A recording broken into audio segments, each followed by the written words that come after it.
next question comes from Beth, and it's about crepe myrtles.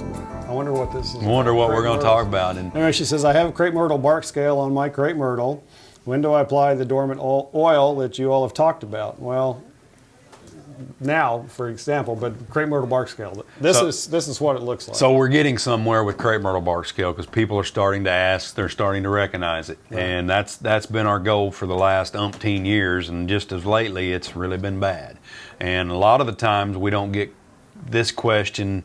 We get this question in the middle of the season. Right. Well, when we're getting it now's the perfect time to use dormant oil, where we don't have any leaves.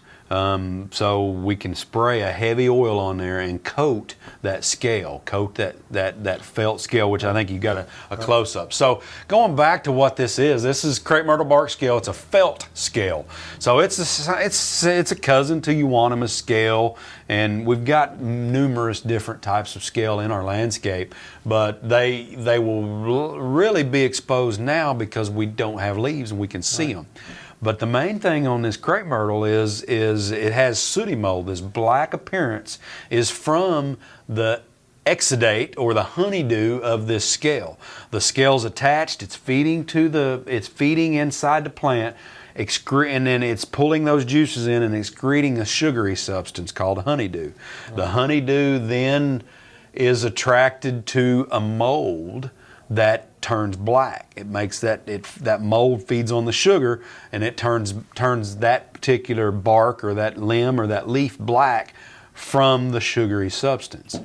So now is the perfect time to coat those scales with a heavy oil. It's a winter oil or a dormant oil is what it's called on the store shelves. Now, and we call it dormant oil.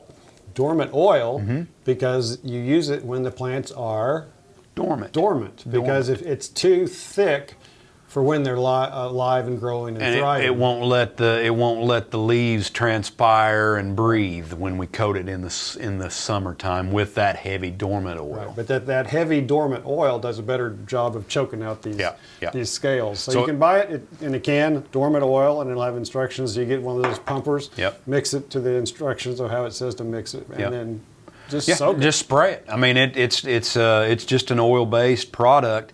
I've been telling everybody monthly, but I mean, if you've got a pretty day out there and it's been 2 weeks, spray it. It's not going to hurt anything. It's going to help.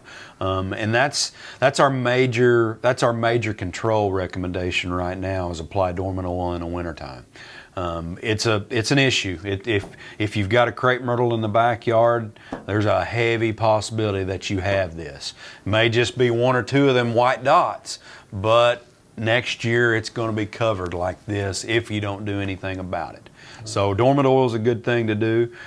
Some of you OCD gardeners may like to get in there and scrub with soapy water. Or we may not. Or may not, but basically that scrubbing is going to puncture or disrupt their attachment, and it's wintertime, so they may knock them down and they'll die, hopefully. But I'm not one to scrub. Some of you have. I've seen you out there doing it. And I'm not saying you, Tom, but I'm saying you OCD gardeners out there can get out there and scrub. And, during the summer, that may be the only choice we have. Right. But during the winter, we've got an oil that we can use.